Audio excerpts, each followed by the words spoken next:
saya ingin juga menyampaikan pertanyaan halaman ke-13 yang bunyinya kebenaran tergantung pada frame of reference individual. Ini bikin susah terutama kalau truth tanda kurung atau derajatnya diperlukan untuk mengambil keputusan penting yang berhubungan dengan orang banyak. Persengketaan di mana-mana ada ketika mengambil keputusan, masing-masing berdasarkan studi, berdasarkan dengar pendapat dan sebagainya. Bahkan kadang-kadang melibatkan laboratorium, sehingga terjadi terutama di Amerika itu dagang obat itu kadang-kadang bom-boman gitu supaya obat ini mengandung begini, ada efeknya gitu. Termasuk kita juga pernah dibully juga, dikerjain, yaitu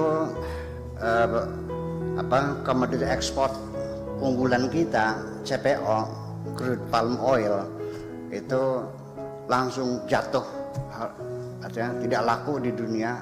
Jadi kita mengerang kesakitan juga karena diuji di salah satu laboratorium, CPO Indonesia mengandung bahan yang bisa menyebabkan penyakit kanker. Nah, ini kan jadi persoalan macam ini. Ini kan mereka kan bilangnya ilmiah, dengan laboratorium dan sebagainya. Sekarang saya ingin tanyakan kepada Mas Sabrang sendiri, kira-kira pernah terpikir enggak suatu ide barangkali misalnya bisa disampaikan ke mana, ke WHO atau kepada WTO ya kan gitu, bahwa hal semacam ini perlu ada etika khusus lah dalam semacam itu. Bagaimana kira-kira? Ya, silakan Mas Sabrang untuk merespon apa yang disampaikan Buya tadi. Ini sepertinya respon terakhir karena nanti kita akan masuk pada acara berikutnya, yakni pembacaan Irama Cinta begitu. Ya, silakan Mas Sabrang. Ya, salam Mas Abdu. Sangat rendah hati ya, saya jadi malu di atas panggung terus. Mas di KC, seharusnya jenengan juga naik ke atas lah. Iya, saya lagi belajar menggali ilmu. Iya. Saya melihat pola begini, dalam sebuah society itu katakanlah berangkatnya dari chaos, inorderly, ketidakadaan ketertataan. Kemudian biasanya akan datang seorang inspirator yang menyatukan pikiran banyak orang tersebut. Inspirator itu kemudian men-set up sebuah sistem yang memayungi kumpulan manusia tersebut. Katakanlah ada sistem kerajaan, kemudian ada sistem komunisme, ada sistem demokrasi dan seterusnya.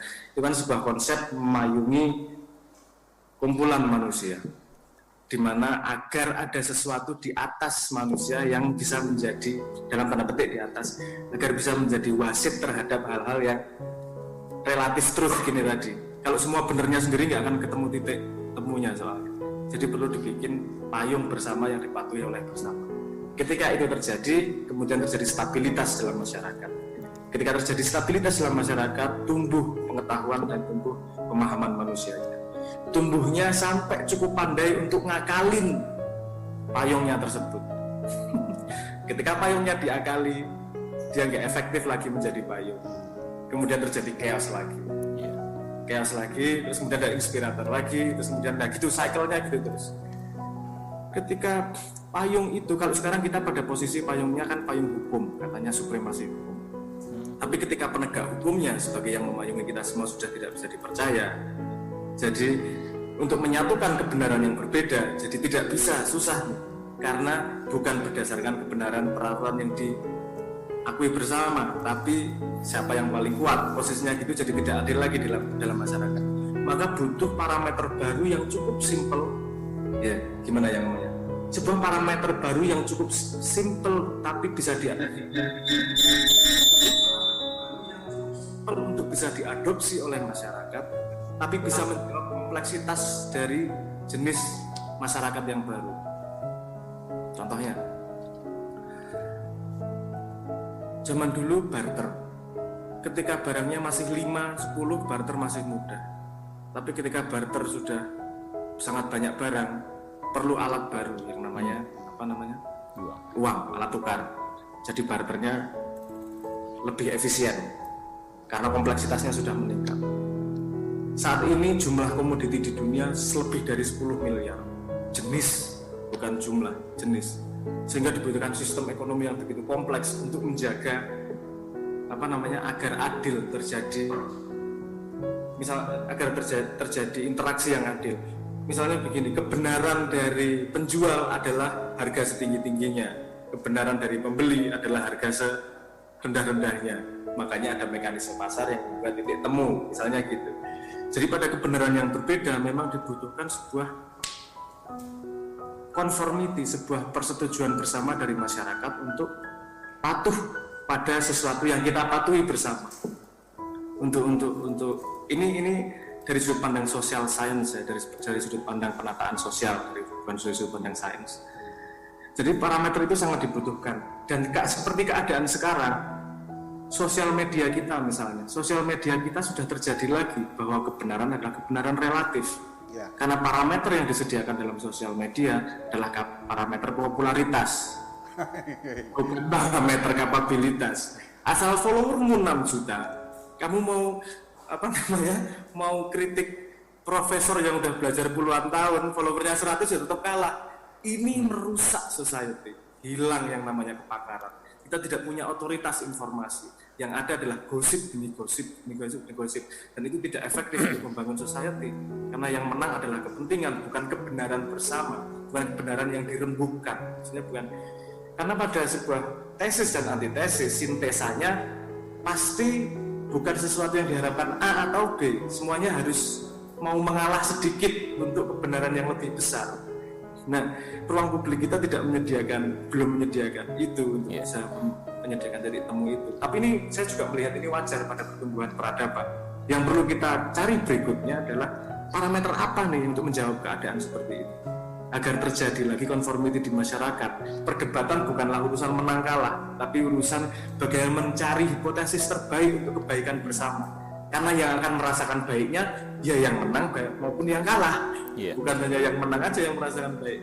Nah, ini masalah yang tidak sederhana untuk dijawab, karena metodologinya kita harus belajar dari sejarah yang panjang, belajar dari kebijaksanaan agama, belajar dari pengetahuan keilmuan, belajar dari psikologi, belajar dari emergence dan seterusnya lah, ini macam-macam. Tapi menurut saya seperti Buya katakan tadi, harus ada metodologi secara society untuk bisa menjawab kebenaran yang relatif tersebut. Kalau kebenaran relatif untuk dirimu sendiri, silahkan. Kalau Anda mau gimana silahkan. Ini kan kepentingan umum, soalnya bukan orang banyak, iya. Ya, jangan dipaksakan untuk orang banyak. Kalau untuk orang banyak, yang adil untuk orang banyak. Jadi ada batas antara human civility sama kebersamaan itu tadi. Nah, kita saat ini menurut saya kita belum menemukan jawaban yang bisa menjawab masalah saat ini. Kita masih mencari terus keadaannya seperti apa. Kebetulan saya punya hipotesis juga, tapi Alfian tahu pasti.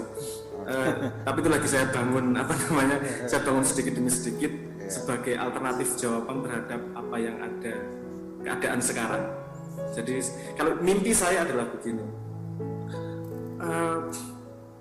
Semua orang bisa belajar kepada yang ahli. Semua orang semua orang bisa mengakui pada dirinya bahwa aku bodoh di bidang ini dan aku punya kelebihan di bidang ini. Dan saling mengisi satu sama lain, bukan berlomba untuk mengalahkan, tapi berlomba untuk saling belajar satu sama lain. Karena ketika semuanya tambah pandai, kumpulannya akan tambah pandai. Kalau dalam kumpulan itu saling mengalahkan, akumulasinya akan semakin lemah. Dalam berkompetisi, misalnya mulai dari 4 sama 4, kalau cara menangnya adalah mensabotase, jadinya 4 sama 2. Kalau dijumlahkan totalnya 6. Kalau lombanya benar 4 sama 4, yang menang adalah 8. 6 misalnya yang menang 6, totalnya menjadi 10. Nah, pada kompetisi yang sehat, kita secara komunitas akan semakin kuat. Itu yang perlu saya tidak bisa menjawab secara spesifik gimana, karena menurut saya itu Ya. cukup kompleks. Saya sedang menyusun hipotesis itu, sedang membangun kan. Ya, oke. Selanjutnya begini, tadi saya tangkap yang lain karena munculnya medsos sehingga membuat kebenaran semakin bias, begitu kan? Ya. Karena ini hoax ini luar biasa nih. Jadi seorang yang belajar sama profesor yang udah puluhan tahun itu bisa kalah sama orang ecek-ecek kan begitu, semacam itu.